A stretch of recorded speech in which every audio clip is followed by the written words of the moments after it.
Halo Pejuang 2021. Selamat datang di Bribik Jurusan 9. Apa kabar nih teman-teman? Semoga teman-teman selalu sehat dan bersemangat. Nah, di sini kami berdua akan memberikan sedikit informasi seputar perkuliahan. Yuk disimak. Yang pertama, kita mau bahas dulu nih apa perbedaan antara PTN dan PTS. Jadi, PTN itu merupakan singkatan dari perguruan tinggi negeri. Kalau PTS itu merupakan singkatan dari perguruan tinggi swasta. Nah, kita di sini mau kasih contoh nih. PTN di Indonesia sama PTS di Indonesia itu apa aja sih? Nah, di sini aku mau kasih contoh yang PTN, Wiku yang PTS ya. Oke, contoh PTN di Indonesia itu antara lain ada UGM, UNY, UI, Unpad, dan masih banyak lagi. Lalu untuk yang PTS, ada UII, ada Atmajaya, ada Sanata Dharma, ada BINUS, BSI, dan masih banyak lagi lainnya. Banyak lagi ya ternyata teman-teman. Kayak gitu tuh. Jadi setelah kita tahu PTN dan PTS nih, kemudian PTN dan PTS itu akan dibagi menjadi dua rumpun besar, yaitu Saintek dan Sosum. Nah, Saintek itu merupakan singkatan dari Sains dan Teknologi. Sementara Sosum merupakan singkatan dari Sosial dan Humaniora. Kita tanya Wiku nih, Wiku tuh suka ilmu sains kayak kimia, biologi, atau fisika, atau malah suka yang kayak komunikasi, manajemen kayak gitu Wiku? Kalau aku sih lebih suka yang berbau-bau sosial gitu. Oh, jadi gak suka belajar biologi kayak gitu ya? Suka. Jadi, Wiku ini teman-teman cocoknya masuk ke rumpun Sosum. Nah, bagi teman-teman yang suka belajar biologi, kimia kayak gitu, maka teman-teman cocok untuk masuk di rumpun Saintek. Iya teman-teman, setelah kita tadi membahas tentang PTN dan PTS yang dibagi menjadi dua rumpun besar, yaitu rumpun Saintek dan rumpun Sosum. Nah, dua rumpun besar itu masih dibagi lagi menjadi bagian terkhusus, namanya adalah fakultas. Nah, Wiku mungkin bisa kasih contoh fakultas apa aja nih yang ada di rumpun Saintek dan fakultas apa aja yang ada di rumpun Sosum. Oke, yang di rumpun Saintek nih aku kasih contoh ada Fakultas Kedokteran, ada Fakultas Kedokteran Hewan, ada Fakultas Kehutanan, Fakultas Pertanian, Fakultas Teknik, dan masih banyak lagi. Lalu untuk yang rumpun Sosum, ada Fakultas Hukum, Fakultas Ekonomi, Fakultas Ilmu Budaya atau FIB, lalu ada Fakultas Ilmu Sosial Politik atau FISIPOL, dan masih banyak lagi lainnya. Iya. Nah, di dalam suatu fakultas ini teman-teman, itu masih dibagi lagi nih menjadi bagian terkhusus, namanya adalah jurusan. Aku mau kasih contoh nih, contoh jurusan yang ada di ranah Saintek. Aku mau ambil contohnya di Fakultas Teknik ya.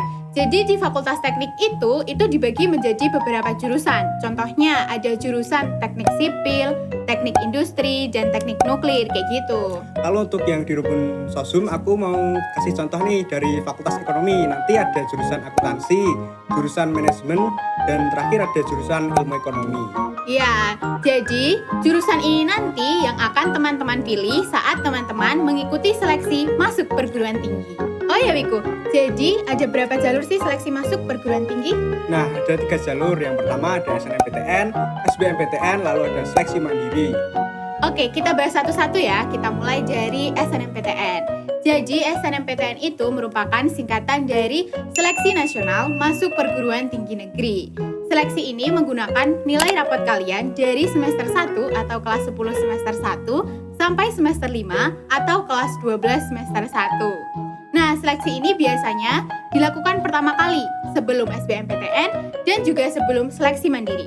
Selain itu teman-teman, seleksi ini terbatas ya. Jadi maksudnya adalah semua tidak bisa ikut. Itu tergantung dari kuota sekolah masing-masing. Kayak gitu. Kita lanjut ke pembahasan kedua yaitu SBMPTN. Nah, SBMPTN ini merupakan singkatan dari Seleksi Bersama Masuk Perguruan Tinggi Negeri. Nah, untuk mengikuti SBMPTN ini, kita diharuskan mengikuti ujian. Nama ujiannya adalah UTBK atau Ujian Tulis Berbasis Komputer. Nah, untuk tahunku nih, tahun 2020, aku diharuskan memilih jurusan terlebih dahulu, baru mengikuti ujiannya. Nah, untuk tahun 2019? Kalau 2019 itu kebalikannya. Jadi, teman-teman tahun 2019 itu mereka ujian dulu nih. Mereka ikut UTBK, terus mereka kan dapat nilainya. Nah, nilainya itu mereka gunakan untuk mendaftar SBMPTN. Jadi, mereka milih jurusan tuh pas SBM. Mereka dapat nilai, baru mereka milih jurusan. Oke, kita bahas yang terakhir yaitu seleksi mandiri. Nah, untuk seleksi mandiri itu benar-benar tergantung sama universitas atau PTN dan PTS terkait. Kapan waktunya, apa aja syaratnya, itu benar-benar tergantung sama mereka. Kita kasih contoh, dimulai dari PTN UNY ya. Nah, di UNY itu ada beberapa jalur masuk yang seleksi mandiri. Yang pertama ada prestasi akademik. Nah, ini menggunakan nilai rapor dari semester 1 sampai dengan semester 5. Prosedurnya juga sama kayak SNMPTN. Lalu yang kedua ada jalur masuk mandiri menggunakan tes CBT. Nah, itu tesnya itu materinya sama, hampir sama dengan materi dengan UTBK. Ya. Lalu yang ketiga ada jalur skor UTBK. Nah, skor UTBK yang sudah dijalankan itu bisa digunakan untuk mendaftar seleksi mandiri di UNY. Nah, aku mau kasih contoh nih yang PTS, contohnya di UMY. Sebenarnya hampir mirip ya kayak UNY, ada 2 jalur, ada jalur tes sama jalur prestasi. Jalur prestasi pun juga hampir sama. Di UMY menggunakan nilai raport dari semester 1 sampai semester 5. Nah, kita tadi kan sudah membahas seputar PTN dan PTS. Selanjutnya, kita akan membahas tentang sekolah kedinasan. Nah, di sekolah kedinasan ini ada 2 nih, ada non-ikatan dinas dan ikatan dinas. Kita bahas dulu yang pertama, yang non-ikatan dinas. Yang non-ikatan dinas ini di bawah naungan kementerian, akan tetapi besok setelah lulus tidak otomatis bekerja atau ditempatkan sesuai dengan kementeriannya. Nah, biaya sekolah di sekolah ini juga tidak gratis, akan tetapi ada subsidi dari pemerintah yang membuat kuliah di sekolah ini menjadi lebih terjangkau. Contohnya itu ada Poltekkes atau Politeknik Kesehatan dan ada STMM atau Sekolah Tinggi Multimedia. Nah, yang kedua ada ikatan dinas. Nah, ini sama juga di bawah naungan kementerian. Akan tapi besok setelah lulus akan otomatis bekerja atau ditempatkan di bawah naungan kementerian terkait. Nah, biaya kuliah di sekolah ini ditanggung pemerintah. Bahkan beberapa ada yang mendapat gaji selama kuliah tersebut. Nah, contohnya ada STAN, tentu teman-teman familiar ya dengan STAN. Lalu ada STIS atau Sekolah Tinggi Ilmu Statistika dan ada STTD atau Sekolah Tinggi Transportasi Darat. Selanjutnya, kita akan membahas tentang Akademi Militer dan Akademi Polisi. Yang pertama, kita akan membahas tentang Akademi Militer. Nah, di Akademi Militer ini bisa berasal dari rumpun IPA maupun rumpun IPS. Akan tapi untuk rumpun IPS hanya dibatasi sekian persen, ya, jadi dibatasi kuotanya. Lalu seleksinya itu ada namanya seleksi Supanda. Nah, ini seleksi Supanda itu merupakan seleksi yang berada di provinsi. Nah, khusus untuk DIY, jadi seleksinya itu gabung dengan Provinsi Jawa Tengah. Lalu setelah seleksi Supanda nanti ada seleksi Panda atau seleksi panitia daerah. Nah, jika nanti lolos di seleksi Panda, baru nanti lanjut ke seleksi pusat. Pembahasan kita yang kedua adalah Akademi Polisi. Nah, di Akademi Polisi ini berbeda dengan Akademi Militer yang tadi kuota IPS itu dibatasi. Nah, untuk Akademi Polisi ini tidak ada pembatasan untuk IPS. Nah, seleksinya itu ada seleksi administrasi yang pertama, lalu ada seleksi akademik, dan seleksi kesehatan. Nah, seleksi ini yang pertama dilakukan di daerah. Apabila nanti di daerah lolos, maka akan dilanjutkan di seleksi pusat.